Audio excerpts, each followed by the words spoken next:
Ya ungkapan, saya nggak bawa bukunya. Saya bisa menunjukkan bahwa Kompas dan Kompas tahun 2000 sekian gitu juga pernah menggunakan idiom itu dalam kasus dia menyebut waktu itu calon ibu kota baru Aceh, ya calon ibu kota baru Aceh itu Janto. Kebetulan saya pernah ke Janto, itu memang tempat itu jauh sekali dari sana. Dan waktu itu juga Kompas menggunakan istilah itu sebagai tempat jin buang anak, dan orang Aceh tidak protes, tidak menggugat Kompas pada waktu itu. Tidak ada satupun sekarang media rata-rata secara umum yang tidak punya channel YouTube. Anda bisa sebut manapun, Kompas, TV One, semua itu punya channel. Bahkan untuk media-media online seperti Kumparan, Detik.com itu semua punya channel YouTube-nya.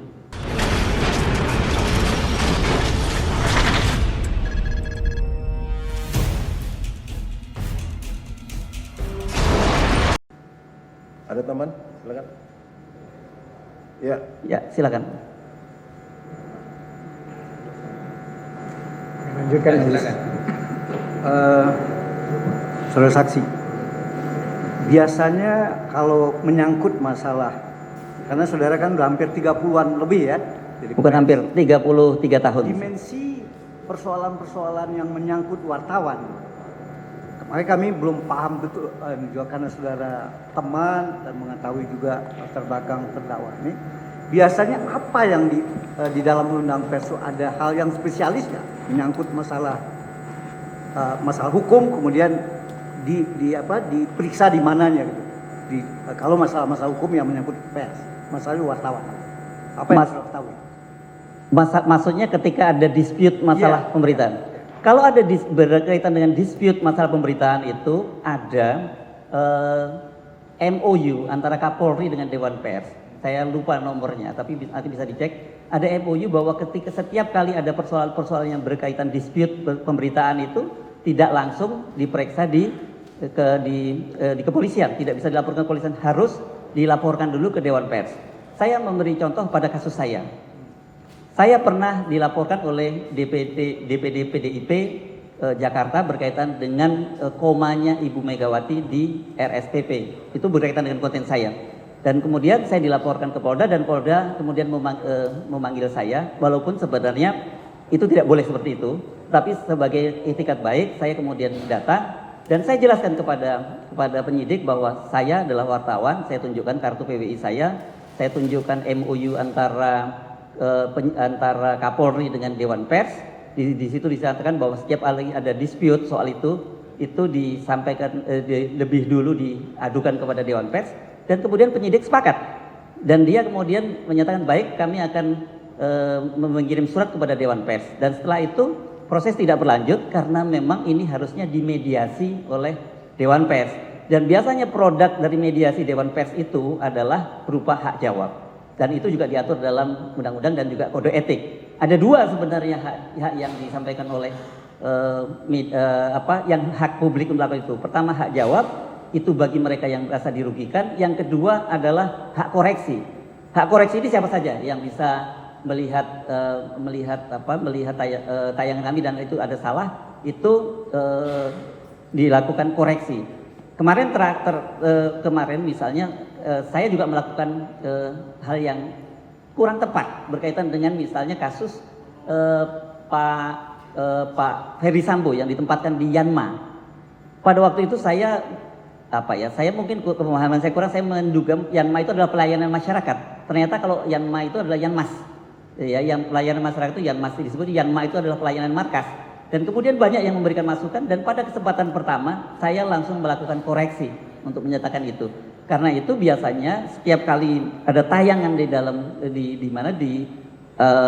channel-channel di media disebutkan bahwa ini adalah produk jurnalistik. Apabila Anda merasa dirugikan oleh produk-produk ini, oleh konten kami, maka silahkan Anda menggunakan hak jawab atau hak koreksi. Dan pada kesempatan pertama ketika itu disampaikan, kami harus melakukan hak koreksi. Mestinya itu yang prosedur utama yang harus dilakukan. Berdasarkan pengetahuan saudara ya, apakah yang menyangkut dispute tadi setelah ada pelaporan di Dewan Pers misalnya, Ya. apakah akan berhenti di sana atau ada salah satu pihak yang tidak puas misalnya? Ya. tidak puas kemudian juga melapor ke polisi misalnya. Seharusnya ketika ini adalah ketika media itu harus memberikan hak jawab. Itu yang harus ditaati juga oleh media. Jadi ketika dia sudah memberikan hak jawab, itu harusnya kasus itu tidak lagi ke ranah polisi, kecuali itu memang hal-hal yang bersifat ada unsur pidananya, gitu ya. Nah, kalau ada unsur pidananya dan yang merekomendasikan itu adalah komisi hukum dan pengaduan di Dewan Pers. Kemudian komisi hukum dan pengaduan di Dewan Pers yang akan memberikan rekomendasi bahwa kasus ini bergulir ke ranah pidana. Dan di situ biasanya penyidik akan melakukan langkah lebih lanjut, gitu. Ya, oke, jadi dari situ kita udah dapat gambaran kalau memang ada lagi masalah tidak bisa disepakati, tidak bisa berdamai, tapi hak jawab sudah, tapi masih ada persoalan hukum, itu boleh dilepaskan kepada pihak mungkin laporan pidana. Ya, itu rekomendasi dari Dewan Pers. Rekomendasi. Nah, kemudian selama saudara jadi pers, pernah nggak saudara melihat walaupun mungkin tidak dialami sendiri, ada pers ada kutipan menyangkut suatu tempat yang mungkin jauh atau apa, ini tempat jin buang anak. Apakah pernah selama sudah menjadi pers ada berita-berita yang menyangkut itu? Yang akhirnya mungkin jadi masalah. Ya, itu idiom. Maksudnya? Idiom itu ungkapan. Ya, ungkapan. Saya nggak bawa bukunya.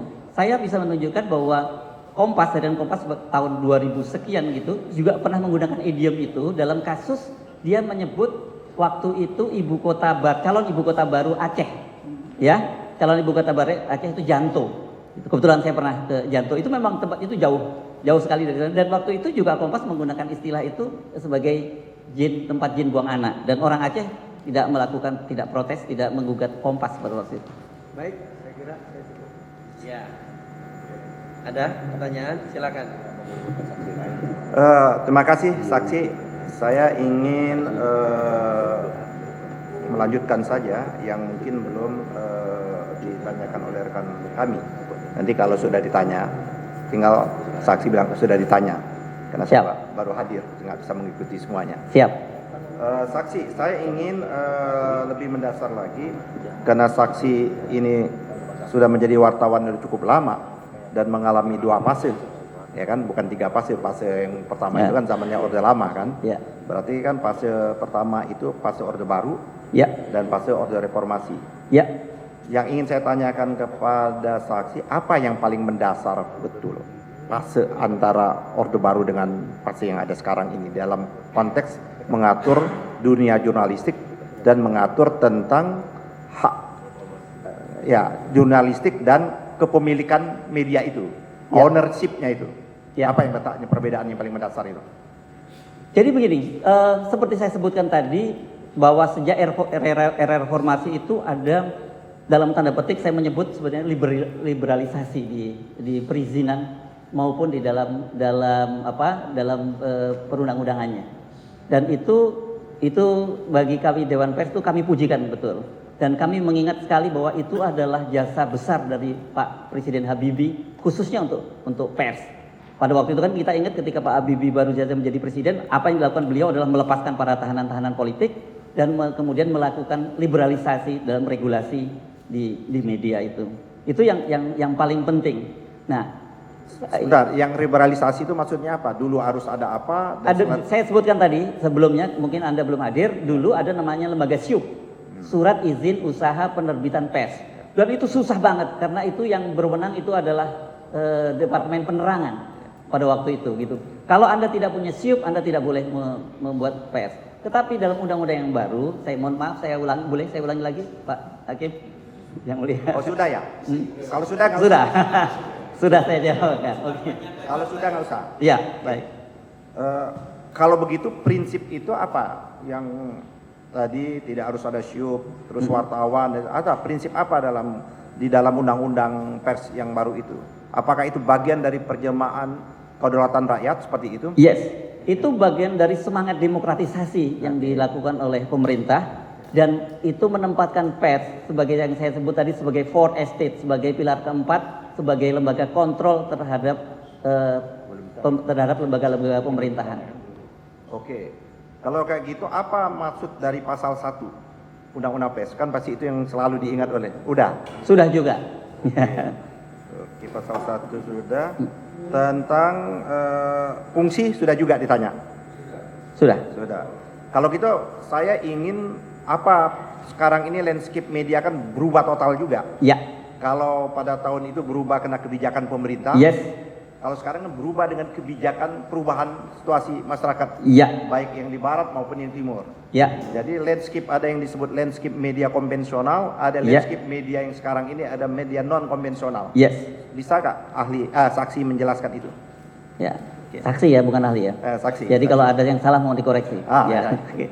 Jadi sekarang ini saya menyebutnya ada era shifting media.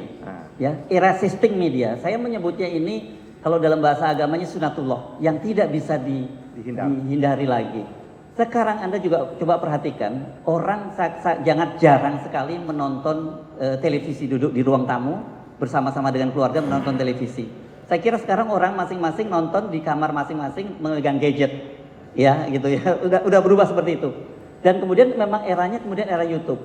Lembaga-lembaga resmi pemerintah pun termasuk presiden itu sudah menggunakan YouTube untuk menyampaikan komunikasi kepada publik. Ada YouTube Sekretariat Presiden, ada YouTube masing-masing departemen, dan saya kira pengadilan itu juga punya masing-masing YouTube. Dan itu adalah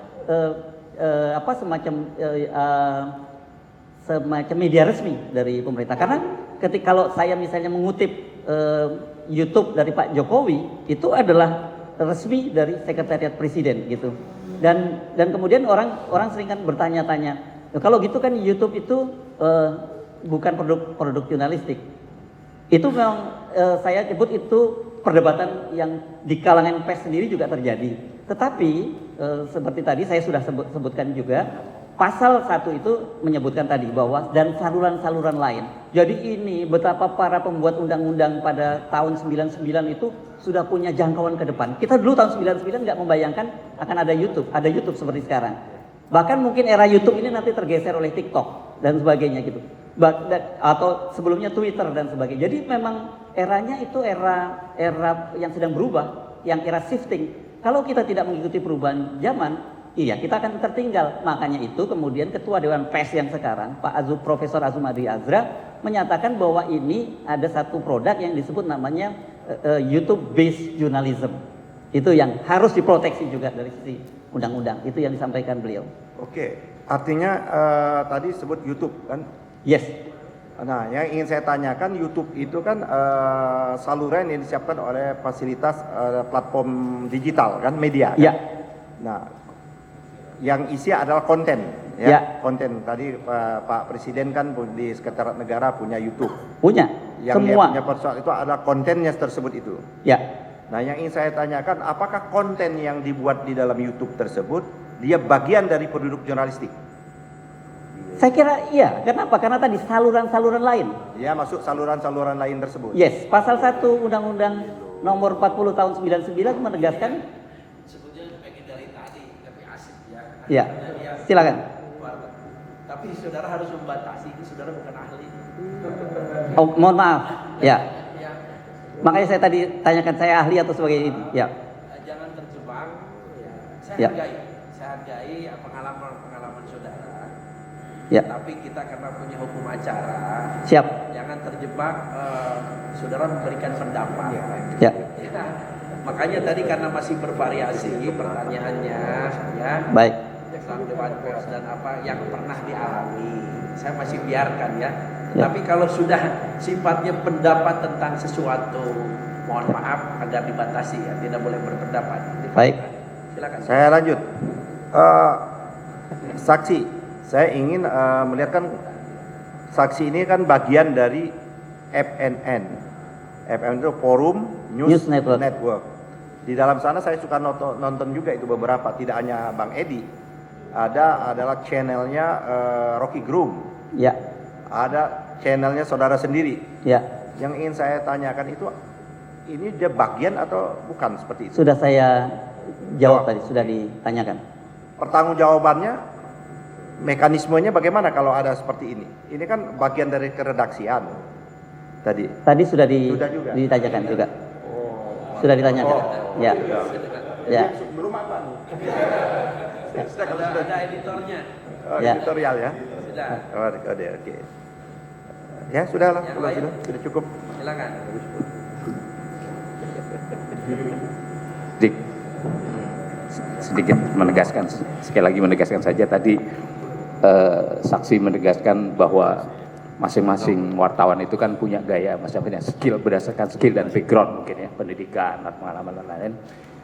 Yang coba lebih saya kerucutkan adalah persoalan si wartawan itu menulis sesuatu berita atau apapun latar belakang apa rubrik atau apapun itu kan kadang-kala saya juga tadi sudah singgung menggunakan kata-kata atau istilah-istilah apakah itu satire, apakah itu idiom, apakah itu peribahasa begitu ya. Itu digunakan juga. Kita sering baca itu. Nah ini tadi sudah saksi sebutkan contoh misalnya tadi jin buang anak dan lain-lain. Mungkin ada istilah-istilah lain, batasan atau pengalaman saksi dalam hal tulis menulis itu, batasan apa yang dimaksud sehingga tidak ada salah satu pihak atau kelompok masyarakat yang merasa dirugikan atau merasa dicemarkan atau merasa disakiti atau begitu. Bagaimana batasan itu? Ini apakah saya bisa jawab? Karena ini Menurut pendapat. pengalaman Jangan, tapi saudara pernah nggak punya pengalaman seperti menurut pengalaman saudara Oh iya, saksi? banyak sekali pengalaman dan bahkan Iya, di silakan. satire itu Janto tadi ya, yang di Janto. iya Janto itu. Iya, Ya. Jadwal. Silakan. Satire, bahkan saya mungkin kalau pengalaman saya di media itu ada namanya karikatur. Ya. Nah, ya, ada karikatur itu kan. Masalahnya kan begini, masyarakat Janto tidak keberatan. Ya. Gitu. Iya. Jadi kalau dia punya pengalaman tadi di Janto pun Ya. ketika daerah mana itu akan dijadikan ibu kota. Ibu kota baru, ibu kota dari Aceh waktu itu, ya. Dia menulis persis. Dibilang bahwa tempat tersebut Buangannya itu Kompas yang menulis ya. Ya. pas. Artinya Masalah. yang tadi seperti kita ungkapkan tentang satire dan lain-lain tadi karikatur dan lain sepanjang itu memang tidak bermasalah atau tidak masalah kan itu suatu hal yang biasa aja ya. Sesuatu yang biasa secara wartawan, sejurnalis gitu. Wartawan itu biasa juga menggunakan analogi. Oke. Kan gitu ya. Apalagi pada masa Orde Baru ketika itu ada eufemisme dan sebagainya. Saya mengkritik misalnya secara terbuka kepada wartawan yang menggunakan menggunakan istilah diamankan. Ya, polisi ada seorang tersangka diamankan. Saya bilang ini secara bahasa itu adalah eufemisme. Ditangkap, dia secara media dia tidak akurat menggunakan kata diamankan itu. Yang tepat itu adalah ditangkap, misalnya begitu. Ya, jadi istilah-istilah seperti itu adalah suatu wajar saja, biasa saja di dalam dunia jurnalisme ya. Tadi. Iya, tetapi seharusnya memang media itu menggunakan kata-kata yang lebih dalam batas-batas tertentu dia harus lebih menggunakan kata-kata yang jelas. Tetapi apa yang disampaikan oleh yang disampaikan oleh saudara Edi yang sepengetahuan saya soal jin buang anak itu tidak ada, itu hanya idiom biasa yang sudah sangat sering digunakan di media. Idiom biasa yang sudah sering digunakan dan Bahkan dalam percakapan sehari-hari. ya, selama ini tidak menimbulkan masalah ya menurut pengalaman saudara ya. Tidak. Ya, terima kasih yang mulia. Cukup ya. Penuntut umum silakan. Ya, masih ada? Oh, masih mau bertanya? Tanya dulu, Tanya. sebentar ya. Maaf, terima kasih yang mulia. Jadi terima kasih saudara saksi hadir. Saya nambah informasi sedikit saja. Setelah di Neraca tahun 91, 96 saya ke Media Indonesia. Terus ketemu saudara di Metro TV. Saya mau tanya saja tadi memastikan saja tentang mekanisme rapat redaksi. Tadi saudara saksi menyebutkan contoh ketika terjadi peristiwa pembantaian istilah saya di kilometer 50 terhadap 6 laskar. Memang waktu itu saya ingat Selasa malam kita rapat redaksi. Kemudian redaksi menugaskan saya untuk ke lokasi. Nah, saya ingin menegaskan saja bahwa seperti pertanyaan rekan-rekan penasihat hukum bahwa apakah benar setiap pekan kita punya rapat mekanisme redaksi. Dan setahu saya itu setiap pekan. Setiap pekan. Memang bisa geser-geser. Sampai sekarang masih berlangsung. Oke, masih berlangsung. Karena saya udah 7 bulan di dalam jadi nggak ikut rapat redaksi ya. Kemudian pada rapat redaksi itu seperti saudara saksi katakan tadi kita bicara tema-tema. Betul ya?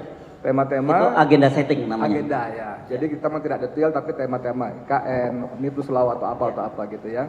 Dan bagaimana bisa jelaskan sedikit suasana rapat redaksi sehingga nanti pada setelah rapat itu kita masing-masing dengan channel-channel berbunyi dengan tema-tema itu. Mohon jelaskan juga. Ya, sebenarnya gini ya, channel-channel ini kalau kita analogikan, karena tadi saya sebut ini adalah media yang baru, new media, itu disebutnya dalam istilah teori komunikasi. Ini analoginya adalah rubrik, gitu ya. Rubrik Rocky Gerung Official itu sama dengan wawancara pakar, karena ada di media juga ada wawancara pakar. Saya, Herzubno Point itu heavy saya karena latar belakang saya wartawan politik dan keamanan. Saya lebih fokus pada masalah politik dan keamanan, heavy-nya ya. Tapi kadang-kadang saya juga bisa masuk ke hal-hal yang lain. Saudara Edi Mulyadi karena latar belakangnya ekonomi, beliau ini lebih pada heavy-nya itu masalah-masalah ekonomi. Itu kira-kira yang bisa saya jawab. Saya ingin penegasan lagi bahwa jadi tanda kutip ya, apapun yang dihasilkan oleh channel-channel yang sudah didaftarkan FNN kepada Dewan Pers, Ya. itu adalah harus disebut sebagai bagian produk jurnalistik karya FNN, begitu? Apakah ini pendapat atau faktanya? Enggak, berdasarkan itu deh, berdasarkan rapat. Oh ya, kalau ini adalah produk, ini kami klaim. Kalau begitu saya menjalankan sikap saya bukan pendapat ya.